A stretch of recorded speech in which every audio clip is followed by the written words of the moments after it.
Michael sat on the edge of the bed. He was enjoying one of his favorite activities, watching his wife of 30 years now, who was getting ready for an evening of dinner and then dancing. This time was different from all the others. This time, as he enjoyed watching her, he was almost overwhelmed with sadness. She's prettier tonight than she's ever been in all the time I've known her, he thought. Dawn was going to turn 50 tomorrow, and since they had planned a family party to celebrate her birthday with her 2 children and their families, this evening was going to be a private celebration just for the 2 of them. As she sat at the dressing table, he deliberately looked over her face and body.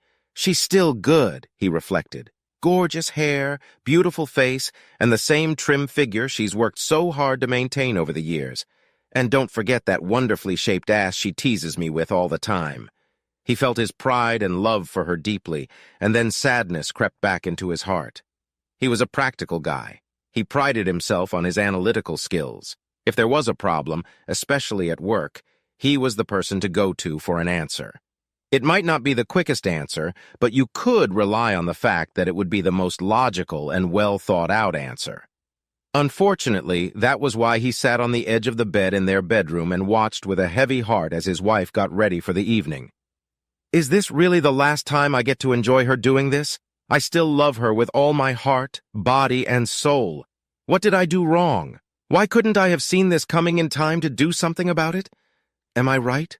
Do I really know her? The questions seemed to roll over and over in his head and then back again as if they were ripples across a pond. He knew that this evening would be the most important crossroads in his life. The turning would be for him either a new beginning or the end of his life as he now knew it. He had been planning this for over 2 weeks now, and this evening was the perfect opportunity for him to have the most important conversation of his life between him and his wife. He had spent countless hours trying to figure out how they had gotten to this point in their marriage. He had discovered so many things over the past few weeks. As his thoughts became clearer, there were more and more signs that clearly indicated that maybe they weren't the couple everyone thought they were.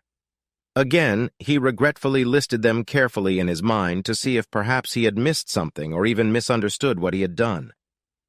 For months, I'm not sure exactly when it started, she was distant and distracted beside me. Looking back, I realized that our sex life had slowly but steadily declined to the point of disappearing. Then there were moments when she overreacted to something minor I did wrong and royally trashed me. The moments when she was clearly lying about where she was and who she was with were particularly disturbing. Charging her credit card for dinner for 2 at Jolly's restaurant that night, when I knew I wasn't with her, was a clear signal to me that maybe I wasn't the only one she was thinking about. However, the last 2 weeks had been a period where my suspicions became even more real. Almost in the blink of an eye, she changed. She is now attentive to my every word and need. Now she seems eager to make love at every opportunity. Now she wants to be the wife and companion she hasn't been in so long. What happened this time? It's driving me crazy. I can't understand why she changed all those months ago, and again I can't understand why she changed again. But in each case, it's obvious to me that neither woman is the woman I married and loved all those years ago. Where has this wonderful, caring, and loving woman gone? And will I ever be able to find her again? What it is about this woman I don't know and what led to her creation. I don't like either of these 2 women. That's enough, that's enough. It's time to put this show on tour, as they say. Honey, I just want to tell you how much I love you and how much I love looking at you, Mike said. You are so beautiful, baby girl. You know I love and adore you. I have always loved you and always will. Dawn looked in the mirror at Mike's reflection with a curious expression on her face. Thank you, Mike. I don't know what prompted you to say that, but I want you to know that I love you just as much. Dawn looked at her husband carefully. I wish I knew what's been bothering him so much lately. It seems the more I try to work on our relationship, the more withdrawn and aloof he seems. With a mental sigh, she thought, I just have to keep trying. I'm not going to give up on us. I just love him so much, and I want him to love me the same way. I wonder if you really do love me as much as I love you, Mike muttered quietly.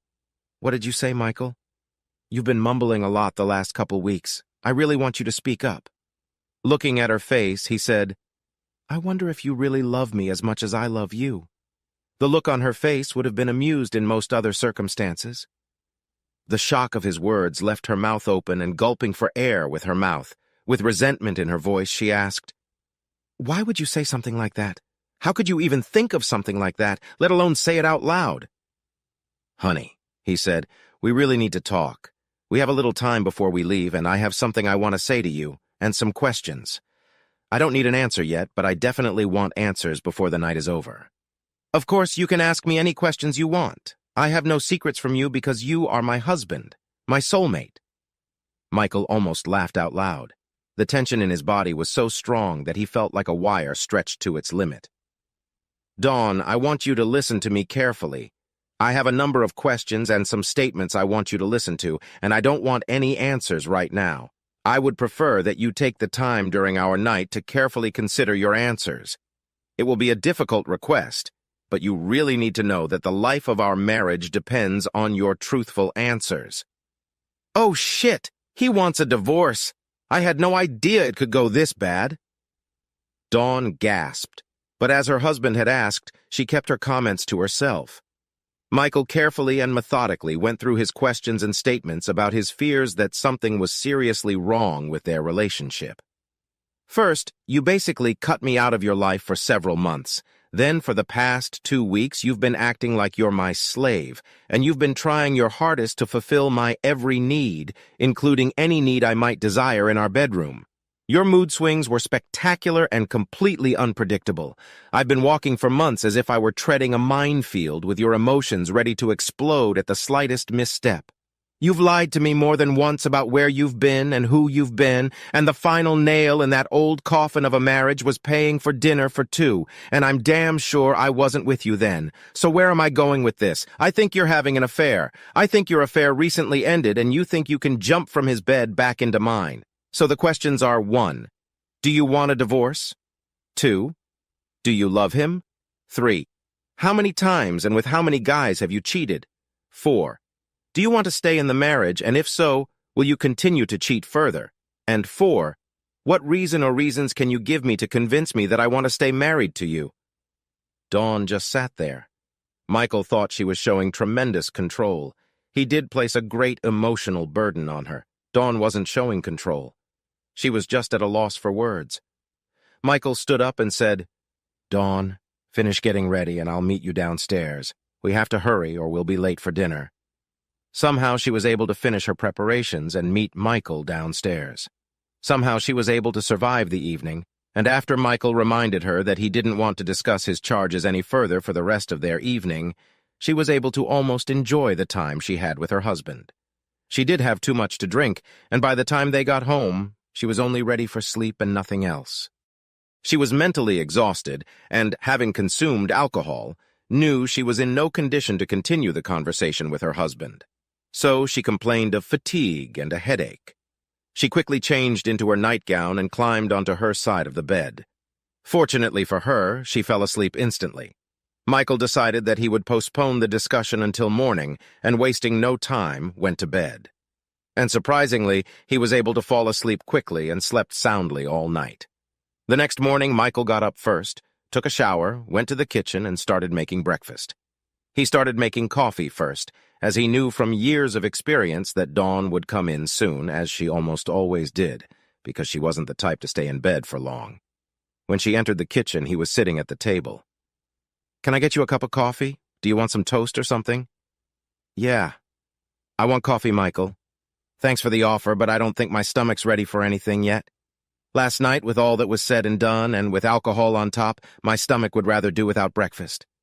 "Dawn, last night it was my turn to get all this crap on the table where we can really figure out where we're going and whether or not we're going to be together. This morning it's your turn, so I'm giving you the floor, and we'll see what's what." "Michael, I've been thinking a lot about what you said last night. I heard you when you emphasized the importance of truthfulness and candor in my answers. First, I want you to know that you are the only man I have ever loved, and that you are the only man I have ever slept with since our wedding day. I'll try to tell you in the same order you asked, as far back as I can remember. No, I never wanted a divorce from you. There is no lurking lover in the background, so I can easily say that I don't love this person who doesn't exist.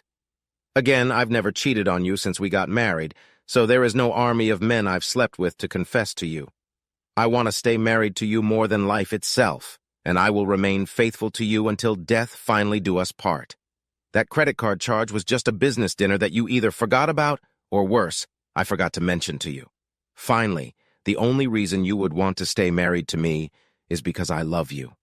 I love only you with all my heart, body, and soul. It's my fault for being away from you for so long, and it's also your fault for being away from me. I believe we both went through a dry spell in our marriage and just didn't realize it at the time. Lately, I've started to realize again why I love you, and for the past 2 weeks I've been trying to smother you with my love. It was my way of reigniting a fire that we had let almost go out. Michael looked up into Dawn's face, looking her straight in the eye. Dawn met his gaze with a calm face and never flinched once from his direct stare. Michael, you should know that I love you and only you. Michael continued to stare at his wife, then his face slowly changed. The expression of deep sadness and loss grew and grew until he looked like he was going to just die. Michael, what's wrong? Are you sick? Dawn was getting more anxious by the second. Do I need to call 911? Finally, Michael began to speak in a low, monotone voice. Dawn, I love you with all my heart and soul. I was hoping that we could finally be honest with each other. I think you just can't or won't. Be honest with me.